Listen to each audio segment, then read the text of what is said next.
Πάω στο κορίτσι μου. Καλημέρα, αγάπη μου. Καλό μήνα. Καλημέρα, καλό μήνα κιόλας. Και τι λένε, καλότυχο το μωρό. Καλά το λέω. Ναι, πάντα άξια σε μένα. Πάντα άξια. Ο νεοφώτιστος καλοφώτης. Κούκλος πάντως, δεν έχω λόγια. Ευχαριστώ πολύ, θα δούμε τις φωτογραφίες μετά. Πάμε λοιπόν τώρα να πούμε ένα πολύ μεγάλο αποκλειστικό θέμα. Έλα, εσύ, συναντήσαμε την Ανάτη Παναγούλια, η οποία είναι μια δημοσιογράφος, μια γυναίκα η οποία ήταν κοντά στην Αλίκη από πιτσιρίκα. Της είχε ακριβώς για το σπίτι της Σιχώρου μιλάμε. Να σας πω πρώτα για την Ανάτη Παναγούλια, η οποία ήταν κοντά της από μικρή ηλικία ως θαυμάστρια. Στη συνέχεια έγινε δημοσιογράφος. Έγραψε και ένα ημερολόγιο μαζί με το γιο της το Γιάννη. Ωραία. Και για πρώτη φορά εδώ θα μας πει λοιπόν ότι το περιβόητο σπίτι της Σιχώρου, το σπίτι που όλοι γνωρίζουμε, το σπίτι της Αλίκης στο Κολονάκι. Μα εκεί πρέπει να πάντα και λέμε εδώ είναι της Αλίκης. Ακριβώς. Ναι. Να πούμε λοιπόν ότι το σπίτι αυτό πουλήθηκε χρόνια πριν σε μια Αμερικανίδα. Στη συνέχεια η ίδια, επειδή έφυγε από τη ζωή, η κληρονόμη της αυτή τη στιγμή το πουλάνε. Σαν να πουλιέται το σπίτι της Αλίκης. Ναι. Ακριβώς. Αυτή είναι η είδηση. Θα μας πει και την τιμή εκκίνησης που πραγματικά είναι ένα ποσό που εμένα με ζάλισε, πρέπει να ομολογήσω, αλλά και κάτι συγκλονιστικό. Μέσα στο σπίτι της Σιχώρου υπάρχει ένα δωμάτιο το οποίο δεν άλλαξε ποτέ. Δηλαδή και όταν το αγόρασε η Αμερικανίδα δεν άλλαξε καθόλου το συγκεκριμένο δωμάτιο.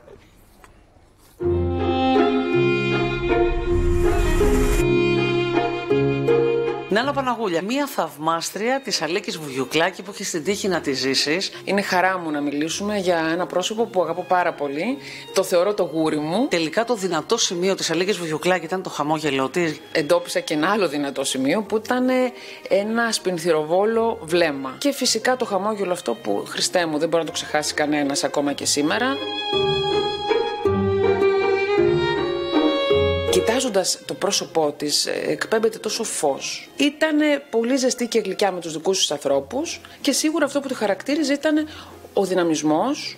Γι' αυτό και έκανε τόσα πολλά πράγματα μέσα στα χρόνια που είχε.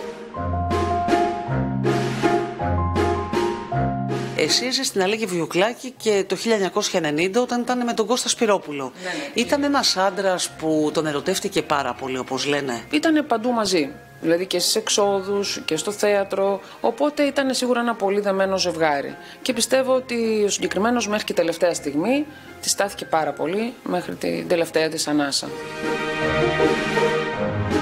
Το 2016 κάναμε με το γιο της, το Γιάννη, ένα ημερολόγιο το οποίο έγινε τιμητικά για τα 20 χρόνια τότε θανάτου της, που είχε μέσα κάποιες φωτογραφίες της για 12 μήνες του χρόνου, το οποίο εξαντλήθηκε και μακάρι μετά από εμάς κάποιοι άλλοι να κάνουν κάτι άλλο τιμητικό. Πάμε σε ένα άλλο σημείο αναφοράς λοιπόν που έχει σχέση με την Αλίκη Βουγιουκλάκη και μιλάμε για το σπίτι της, το περίφημο ρετυρέ της στη Σιχώρου που είχε πουληθεί σε μια Ελληνοαμερικάνα. Και τώρα λοιπόν Άννα μου ξαναπωλείται. Το περίφημο θρυλικό σπίτι, ιστορικές στιγμές εκεί μέσα, ιστορικός ο δρόμος. Περνάει σε ένα τρίτο κύκλο το σπίτι αυτό, καθότι πέθανε, έφυγε από τη ζωή η Ελληνοαμερικάνα που είχε βρεθεί να είναι η δεύτερη ιδιοκτήτρια και τώρα το ακίνητο αυτό έχει βγει προς πώληση. Να πούμε ότι επειδή ο δρόμος ο συγκεκριμένος στη Σιχώρου είναι ένα από τα πιο ακριβά σημεία της Αθήνας και της Ελλάδος, φαντάζομαι ότι η τιμή ξεπερνά τα 3 εκατομμύρια ευρώ. Αυτό μπορώ να στο βεβαίωσω. Μπορώ να στο βεβαίωσω και πραγματικά είναι ένας ιστορικός δρόμος. Δηλαδή, αν σκεφτούμε ότι δίπλα είναι ο Πρωθυπουργός και το Μέγαρο, είναι ένας δρόμος με μεγάλη ιστορία και μεγάλη αξία. Είχες την τύχη να επισκεφθείς αυτό το σπίτι όταν ζούσε η Αλίκη Βουγιουκλάκη? Όχι όσο ζούσε η Αλίκη. Στο σήμερα βρέθηκα και έτσι μπόρεσα να δω τις αλλαγές που έγιναν μετά στους νέους ιδιοκτήτες. Αυτό που μου έκανε ιδιαίτερη εντύπωση και ήταν πολύ συγκινητικό, ότι η νέα ιδιοκτήτρια, αυτή που δηλαδή που το παραχωρεί, οι κληρονόμοι της το παραχωρούν σήμερα στους επόμενους, το μπουντουάρ της Αλίκης, αυτό που έχουμε γυναίκες και βαφόμαστε και ντυνόμαστε στο υπνοδωμάτιό μας, το αφήσαν ανέπαφο, ανέγκυχτο και ίδιο έτσι ακριβώς όπως το είχε η εθνική μας στάρ. Κατά τα άλλα, γίνανε αρκετές αλλαγές μέσα στο σπίτι, παρά μόνο αυτό το σημείο που σας ανέφερα να έχει παραμείνει ανέγκυχτο.